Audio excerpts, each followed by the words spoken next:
Isaías capítulo 9, de 1 até o versículo 7, meus irmãos. Isaías capítulo 9.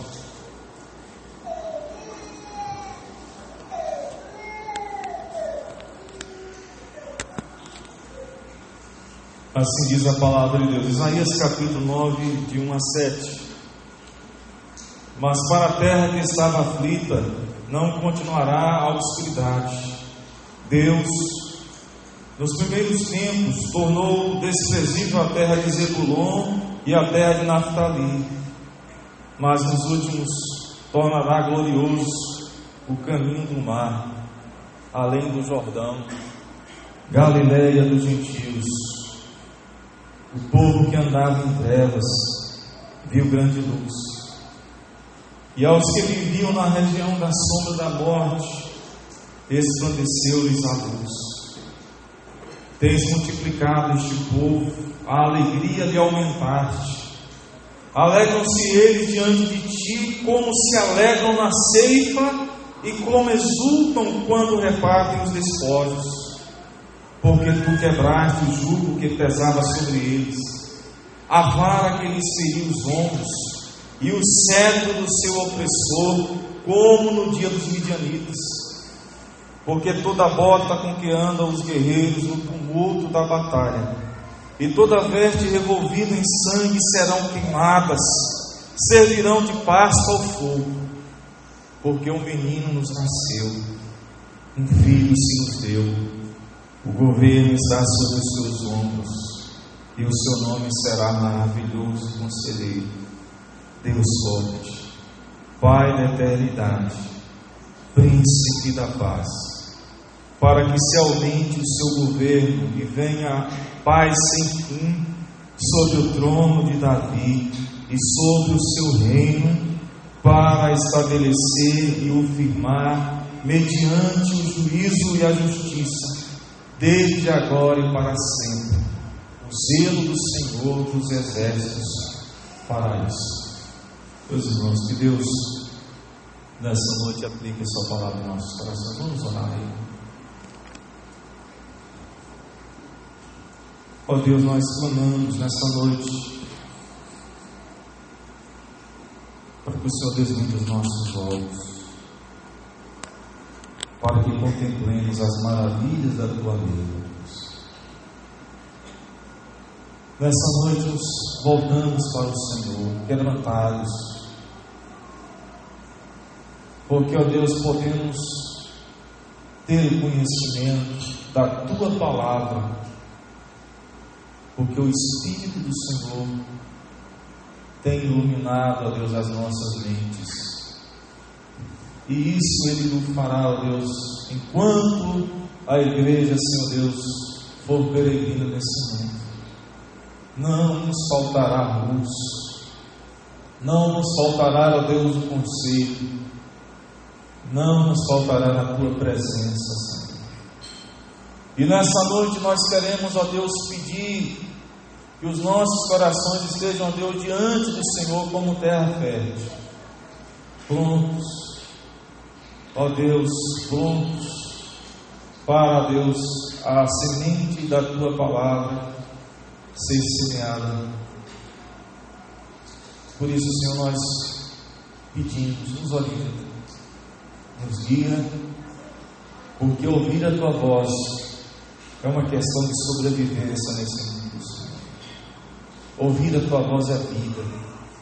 Por isso, Senhor, fala conosco, dirija-nos nessa noite, para o louvor da Tua glória, nós oramos. Amém. Irmãos, as ruas, as praças, as lojas, os shoppings, até mesmo a televisão, já estão anunciando aí a chegada de mais um Natal. Estamos bem pertinho do dia 25, onde as pessoas ficam mais sentimentais, mais, irmãos, generosas, e, por que não dizer, as pessoas começam a pensar em algo, irmãos, que tem uma importância muito grande nas Escrituras Sagradas, que é o nascimento de Cristo. Nós, irmãos, não podemos deixar de ver esse evento da encarnação de Cristo como um assunto importante. Jamais. Nem por debate, nem por questão teológica, por questão pessoal, ou porque esse mês ele é um mês, possivelmente alguém tem uma lembrança um pouco não tão alegre.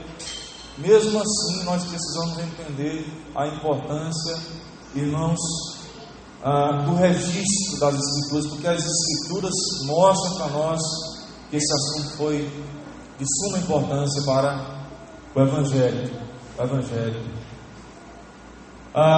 Irmãos, por outro lado, quando nós vamos observar essa questão aí do anúncio da chegada do Natal, nós corremos riscos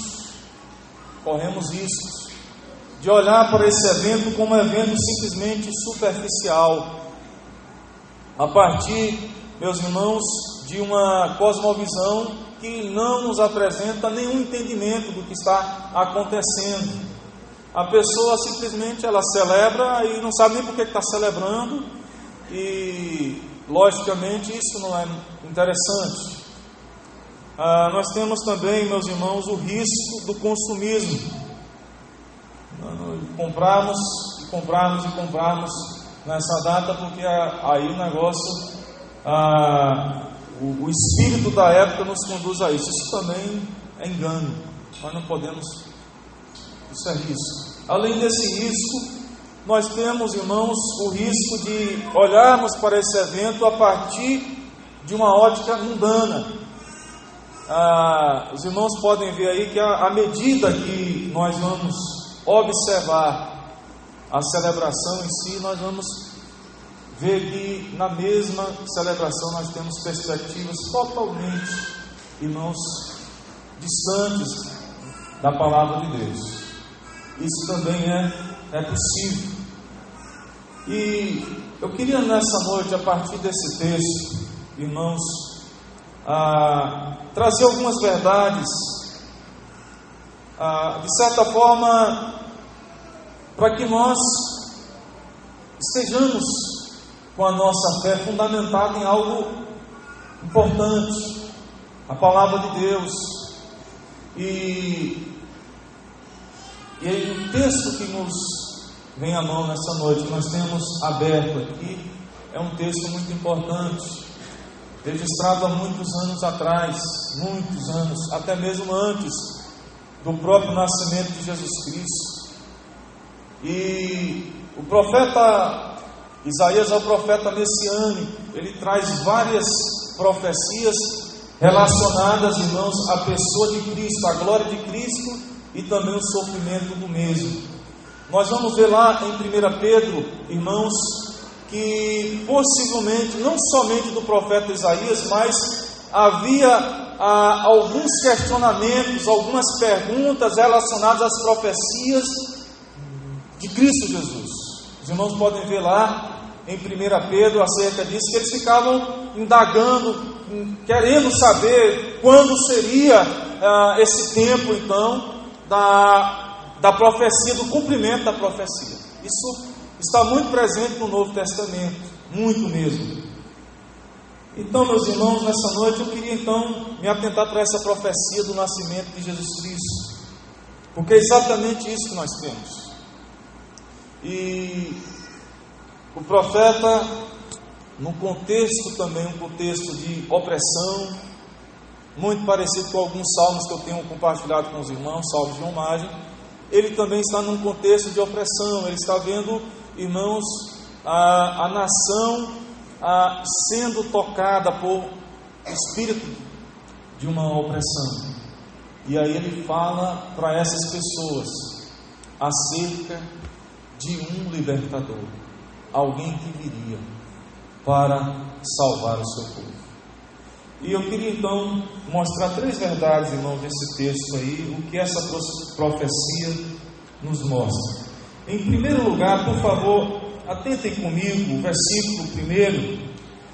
No versículo 1 nós aprendemos que, irmãos, Isaías nos mostra que Deus, Ele visitará a terra de forma gloriosa. Essa é a profecia. O versículo 1 diz assim: mas para a terra que estava aflita, não continuará a obscuridade.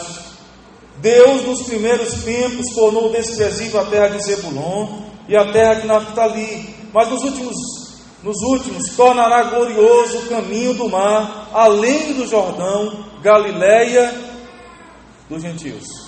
Notem, irmãos, ele cita aqui 2 tribos, e essas 2 tribos experimentaram, meus irmãos, no início, lá nos primórdios, angústias relacionadas à guerra. Essas 2 tribos experimentaram, irmãos, a opressão dos assírios. Os irmãos podem ver lá em 2 Reis, capítulo 19, versículo 29. É a partir dali que esse povo entra para destruir, para roubar, para massacrar o povo de Deus.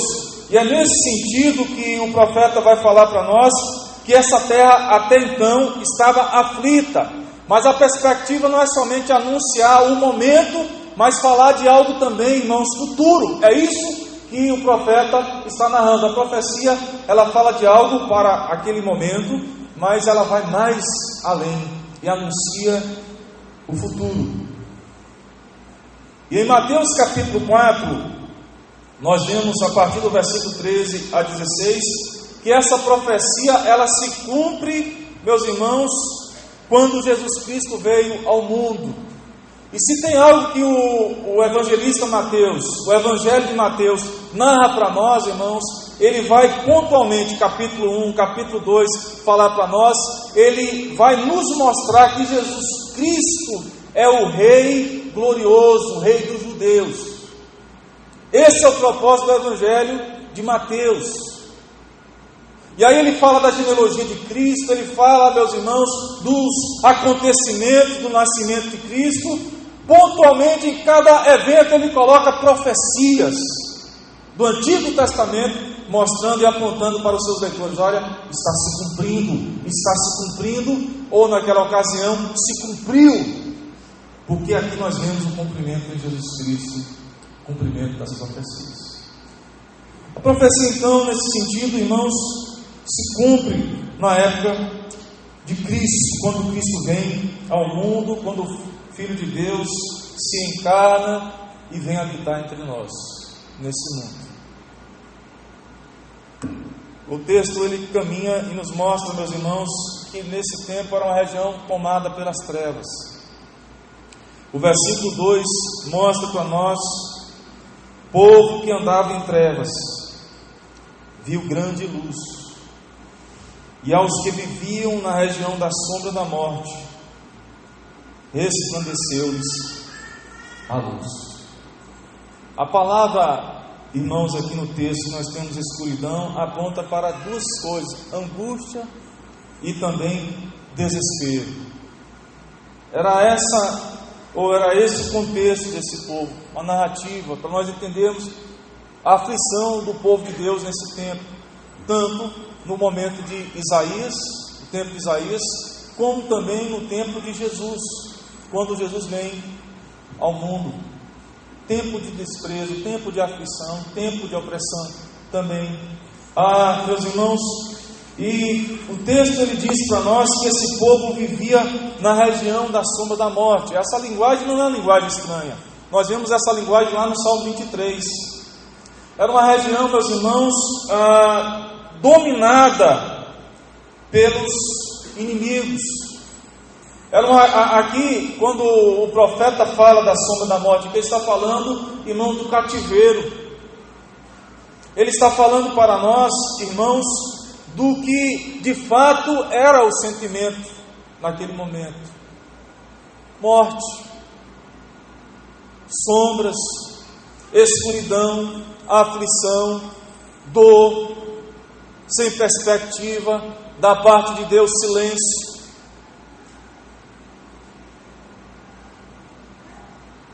Até que Deus, então, irmãos, novamente começa a falar ao seu povo. E no texto nós vemos então, irmãos, a profecia de uma grande visitação de Deus. Uma luz visitando o mundo de uma forma totalmente diferente até então. Ele cita então duas tribos, mas, irmãos, ele coloca para nós que região era essa. E aí nós vemos a região da Galileia, Galileia dos gentios. É exatamente a partir desse local que Deus então começa a visitar o mundo. Isaías então ele diz que, no finalzinho do versículo 1, diz: tornará glorioso o caminho do mar, além do Jordão, Galileia dos gentios. Nós conhecemos muito a história dos discípulos, dos apóstolos lá, alguns da Galileia, e é exatamente ali a operação de Deus, por assim dizer. A visitação do libertador começa a partir da Galileia, Galileia dos gentios. E quando nós olhamos, irmãos, daqui a profecia, nós não entendemos que lugar é esse. Nesse tempo da visitação de Cristo Jesus, era uma região pobre, era uma região carente, era uma região fronteira com outros países, era tido como uma região impura, de um culto impuro, que sofria preconceitos. Possivelmente, se nós, irmãos, fôssemos escolher um lugar para morarmos, nós não escolheríamos Galileia dos gentios. Mas a palavra de Deus diz que Jesus Cristo começa por lá.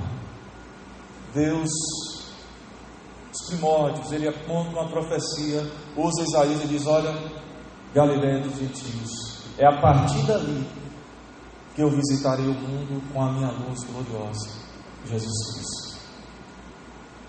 Meus irmãos, isso mostra para nós a graça de Deus. Esse evento mostra para nós como Deus vê de forma diferente. O servo sofredor, ele começa a partir da Galileia dos gentios.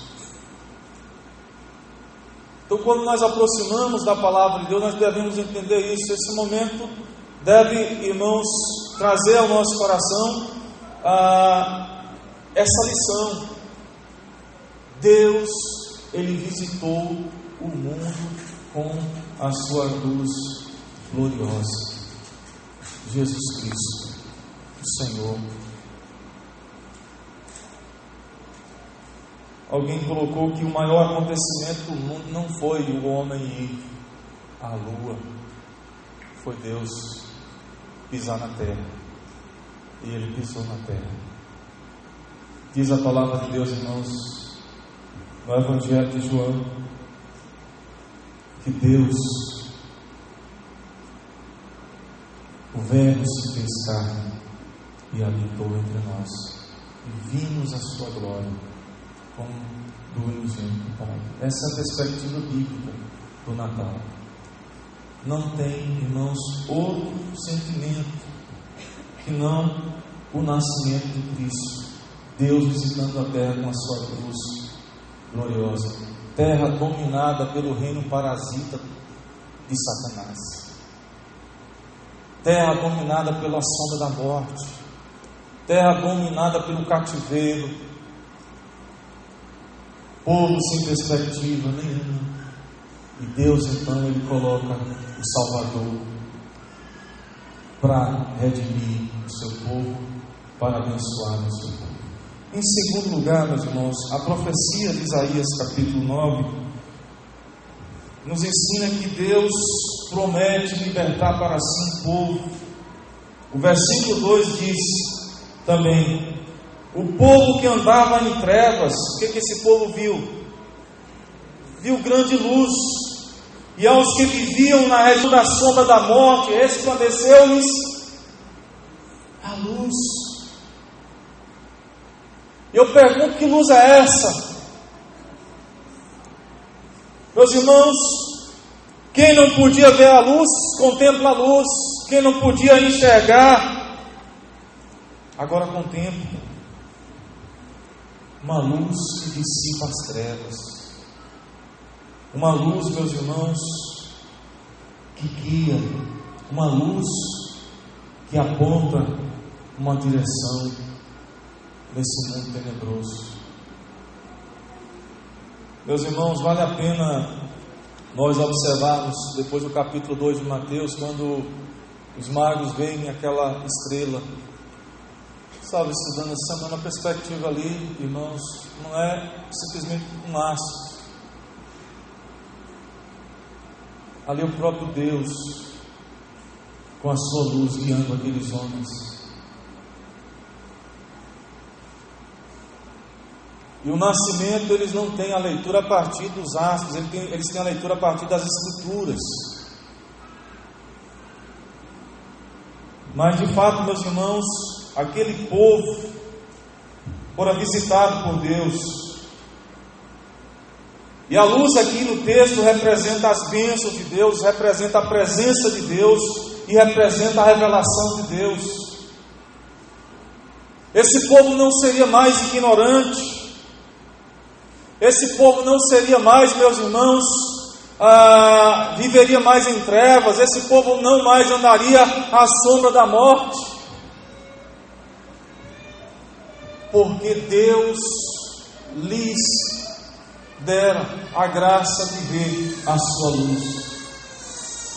E além disso, meus irmãos, o texto bíblico, versículo 3, por favor, observe. Nós temos para esse povo, além da luz, uma promessa de uma alegria multiplicada. O texto diz: tens multiplicado este povo, a alegria lhes aumentaste. Alegram-se eles diante de quem? Diante de ti. Eles não tinham alegria, agora eles têm alegria. Mas alegria diante de quem? O profeta está dizendo: diante do Senhor. Como se alegram na ceifa e como exultam quando repartem os despojos, a colheita, a fartura. Ele compara, meus irmãos, essa alegria multiplicada com a prosperidade de um fazendeiro. Quando não tinha perspectiva nenhuma de uma colheita farta, de repente aparece aquela colheita. Tudo isso diante de Deus. Alegria. Veja, irmãos, o povo que não tinha luz, ele dá luz. O povo que não tinha alegria, o que ele faz? Alegria. Multiplica a alegria no coração desse povo. O texto, meus irmãos, ele é profundo, porque ele não diz somente de luz e de alegria, mas ele fala também para nós. Temos uma promessa aqui de uma gloriosa libertação. E aqui o texto no versículo seguinte diz, olha só o que o profeta diz: porque tu quebraste o jugo que pesava sobre eles, a vara que lhes feria os ombros, e o cetro do seu opressor, como no dia dos midianitas. Aqui o profeta está falando de uma grande vitória, e nós sabemos, irmãos, se tem algo que Deus sabe fazer, é conceder ao seu povo grandes vitórias, como aconteceu com Gideão.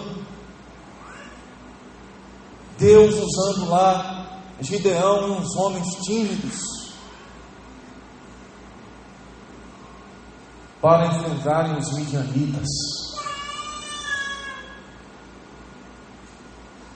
usando vasos, usando situações.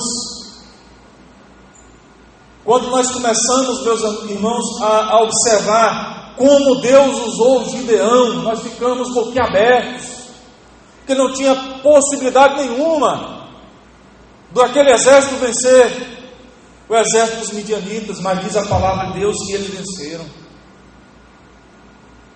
porque a vitória veio do Senhor dos exércitos. E se tem algo, meus amados irmãos, que Deus sabe oferecer ao seu povo, é a vitória. Quando o povo pensa que não vai ter mais, não tem mais jeito, e aí diz a palavra de Deus, que Deus então concede a esse povo a vitória em meio, irmãos, a uma perspectiva totalmente de derrota. Observem depois, irmãos, com cuidado os evangelhos de Mateus, Marcos, Lucas, de João. Os irmãos verão que a gente vê Jesus ensinando, bem-aventurado, e nós não olhamos para o drama daquele povo. Aquele povo era oprimido. Aquele povo estava cercado pelo Império Romano. E Deus envia o seu Filho para conceder àquelas vidas vitória diante dos seus inimigos. O texto ele é muito importante porque ele diz: porque tu quebraste o jugo que pesava sobre eles, a vara que eles feriam os ombros, e o cetro do seu opressor, como no dia dos midianitas. Observem, por favor, Mateus 11 aí, 28. O texto fala de jugo. Ele quebra o jugo da opressão, mas concede ao seu povo algo tão leve. Aquilo que era pesado deixa de ser pesado, porque ele destrói e ele coloca algo no lugar, diz Mateus capítulo 11, versículo 29. Tomai sobre vós o quê? O meu jugo. Aprendei de mim, porque sou manso e humilde de coração, e achareis descanso para a vossa alma, porque o meu jugo é suave e o meu fardo é leve. Veja o versículo 28, ele diz: todos os que estáis cansados e sobrecarregados. Isaías fala também de peso sobre a vida daquelas pessoas, e Jesus concede, meus irmãos, libertação a esses. Nós temos em segundo lugar aqui no texto de Isaías, Deus prometendo libertação para o seu povo, e libertando para si o povo, tirando esse povo das trevas para a sua maravilhosa luz. Colossenses 1,13. O apóstolo Paulo diz para nós, meus irmãos: Ele nos libertou do império das trevas. Ele nos libertou do império das trevas e nos transportou para o reino do Filho do seu amor. Jesus nos libertou, tirou-nos do lamaçal do pecado. Jesus limpou os nossos corações. Jesus destruiu o jugo da opressão, da escravidão, e nos libertou. E acerca disso o profeta Isaías fala. Toda essa perspectiva aqui presente, meus irmãos, promessas. Deus usando o homem, Deus soprando a esse homem a sua palavra, dizendo: olha, acerca de um menino que vai nascer, Deus vai enviar um filho. E a promessa, então, meus irmãos, no texto, nós vemos Deus prometendo libertar o seu povo. E nós temos aí no texto também de Isaías capítulo 9 um termo escatológico que acontecerá, meus irmãos, finalmente, na questão da guerra, lá em Apocalipse capítulo 19, versículos 11 a 19. Quando eu queria que nós fôssemos para esse texto, nós temos citado esse texto para a igreja.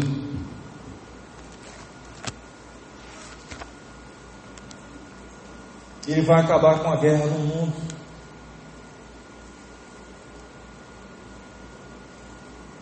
Ele vai acabar com todo com toda a escravidão, porque Ele é o príncipe da paz. Apocalipse capítulo 19, a partir do versículo 11. Diz assim a palavra de Deus: vi o céu aberto, e eis um cavalo branco, o seu cavaleiro se chama Fiel e Verdadeiro, e julga e peleja com justiça. E julga e peleja com justiça. Os seus olhos são chama de fogo, na sua cabeça há muitos diademas, tem um nome escrito que ninguém conhece senão Ele mesmo. Está vestido com um manto tinto de sangue, e o seu nome se chama o Verbo de Deus. E seguiam os exércitos que há no céu, montando cavalos brancos, com vestiduras de linho finíssimo, branco e puro. Sai da sua boca uma espada afiada, para com ela o quê? Ferir as nações, e Ele mesmo as regerá com um cetro de ferro, e pessoalmente pisar o lagar do vinho do furor da ira de Deus Todo-Poderoso. Tem no seu manto e na sua coxa o nome escrito: Rei dos Reis e Senhor dos Senhores. Então vi um anjo posto em pé no sol, e clamou com grande voz, falando a todas as aves que voam pelo meio do céu: vinde, reuni-vos para a grande ceia de Deus, para que comais carnes de reis, carnes de comandantes, carnes de poderosos, carnes de cavalos e seus cavaleiros, carne de todos, quer livres, quer escravos, tanto pequenos como grandes. E veja o versículo 19: e vi a besta, os reis da terra, com seus exércitos, o quê? Congregados para pelejarem contra quem? Aqui fala de guerra, que estavam montados no cavalo contra o seu exército.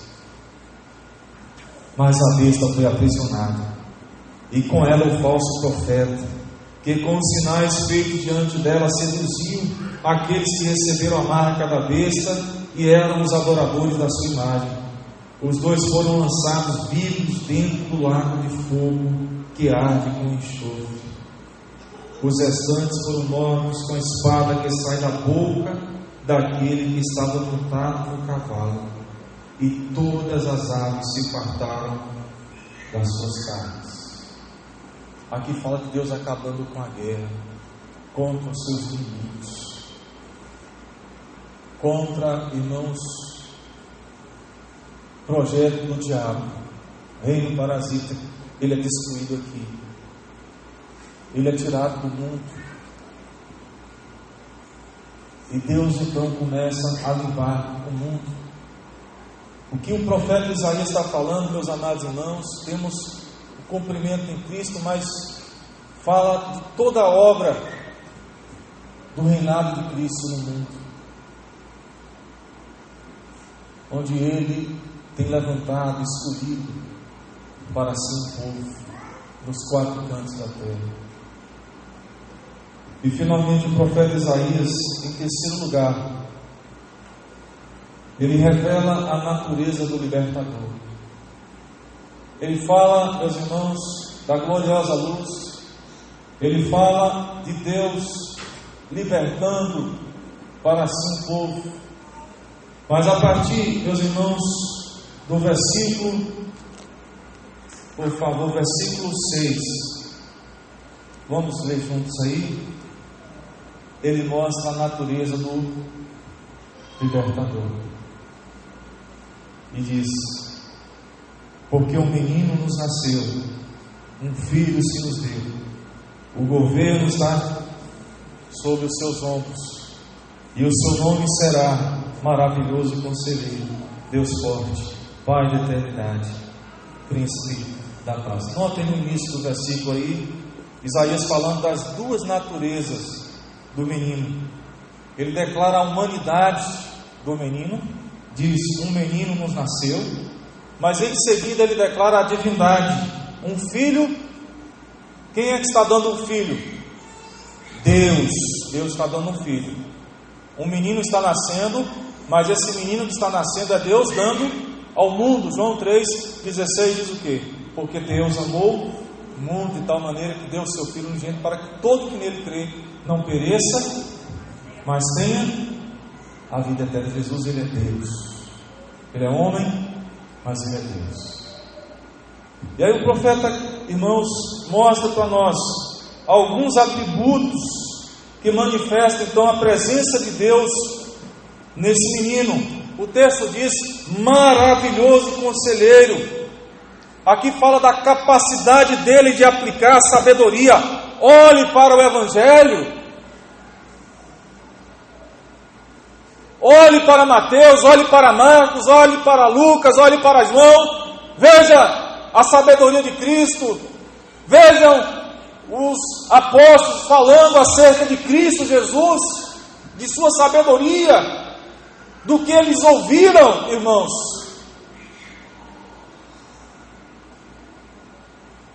Uma sabedoria singular.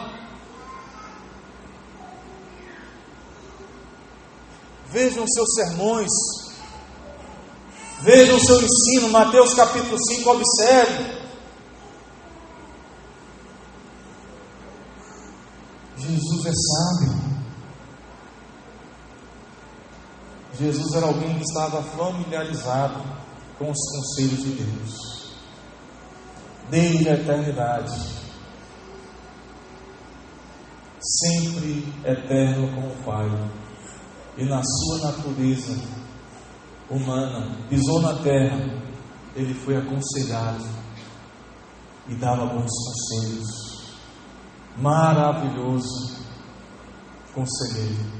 Notem no texto aí a palavra maravilhoso. Maravilhoso. Aqui expressa para nós que o seu reinado, o reinado de Cristo, não será um reinado tedioso, de tédio. Ei, querido, se na sua caminhada você perde o ânimo, que você fica cheio de tédio, de estresse, cuidado, porque quem segue o maravilhoso conselheiro não pode viver assim. Não pode viver sem entusiasmo. Tem que estar sendo renovado, porque Ele renova. Maravilhoso conselheiro. Mas o profeta disse para nós que Ele também será Deus forte, divino em poder.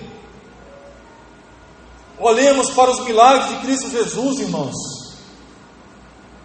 Ressuscitando os mortos, Lázaro, libertando o gadareno, acalmando a tempestade.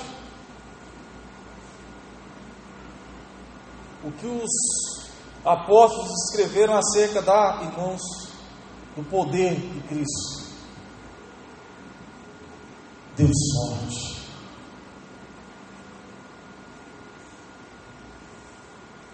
Não somente naquele tempo, mas Ele é forte também para, irmãos, terminar a sua missão. Ele vai com a sua missão adiante. Ele é forte para prosseguir com a sua missão. 1 Coríntios capítulo 15, o apóstolo Paulo fala do reinado de Cristo. Cristo já reina, meus irmãos. Cristo reina. Tem um versículo de Paulo que por vezes nós citamos. Paulo diz que os que receberam a abundância da graça, o dom da justiça, reinarão em vida através de Jesus Cristo. Não, irmãos, ainda plenamente nós não reinamos. Ele reina. Na nossa vida existem dissabores, dificuldades, tristezas, mas Cristo já está reinando e nós estamos reinando.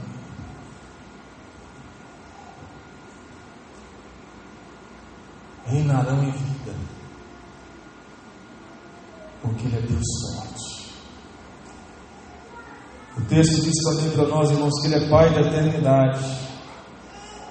E o termo aqui nos mostra que Ele é possuidor da eternidade. Ele é o autor da vida eterna e da felicidade eterna. Pai da eternidade, príncipe da paz. A paz estará sempre presente com aquele que é a fonte da paz, Jesus Cristo. Nós, irmãos, não podemos viver sem paz. O cristão não vive sem paz nesse mundo.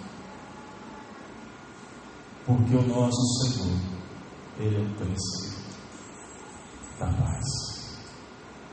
Ele reina. Ele está destruindo os seus inimigos. Ele destrói todos aqueles que se opõem à vontade de Deus, como está no Salmo capítulo 2. Ele regerará as nações, irmãos, com vara de ferro. Sabe por quê? Porque as nações não querem cumprir a vontade de Deus, não querem paz, não querem paz. Irmãos, quando nós pensamos nessa época de celebração, nós devemos aproveitar mesmo para expressar o Evangelho às pessoas que não conhecem. Nós podemos fechar uma porta muito boa para a evangelização. Quando nós caímos no campo do debate, Natal, podemos ou não celebrar. Irmãos, eu penso que nós devemos utilizar o nascimento de Cristo, como as Escrituras mostram para nós, para mostrar aos perdidos a salvação, mostrar aos perdidos a cruz de Cristo. E finalizando nessa noite, quando nós olhamos o texto do capítulo 9, em sua aplicação, eu queria que nós pensássemos alguma coisa. Em primeiro lugar, Deus, Ele enviou seu Filho para transformar vidas. Ele não enviou para possibilitar transformações. Ele veio transformar. Quem anda com Jesus tem que ser transformado. Quem anda com Jesus tem que desfrutar da presença dEle, da sua paz, da sua alegria, da sua graça, do seu poder, do seu reinado, do seu consolo, da santificação. O texto mostra para nós, irmãos, também que aqueles que entregam a sua vida ao Senhor desfrutam da presença de Deus. É Ele quem nos guia e nos aconselha durante toda a nossa jornada até o céu. E isso não é brincadeira, meus irmãos. Nós não podemos brincar com a eternidade. Todos estamos caminhando para a eternidade. É a nossa jornada. Estamos a cada amanhecer mais perto da eternidade. Mas nós louvamos a Deus porque nós temos o nosso glorioso, maravilhoso conselheiro que nos guia, que nos orienta, que nos aconselha de dia, de noite, meus irmãos. Ele é o nosso conselheiro quando nós estivermos aqui. O texto mostra, meus irmãos, também que em Jesus nós já desfrutamos de um reinado de paz. Não, irmãos, plenamente a nossa ótica, porque nós nos abalamos. Eu queria nessa noite que nós pensássemos, irmãos, nesse texto, nesse período, porque um menino nos nasceu, um filho se nos deu, o governo está sobre os seus ombros, e o seu nome será maravilhoso, conselheiro, Deus forte, Pai da eternidade, Príncipe da paz. Querido, você que está hoje nos visitando, a palavra de Deus diz que Deus amou o mundo de tal maneira que Ele deu o seu Filho ao mundo, para que todo que nele crê não pereça, mas tenha a vida eterna. Convido você nessa noite a olhar para o maravilhoso conselheiro, para o Deus forte, para o Pai da eternidade, para o Príncipe da paz. Entregue o seu coração a Ele nessa noite. Diante da perspectiva da iluminação do Espírito, pastor, como é que eu faço isso?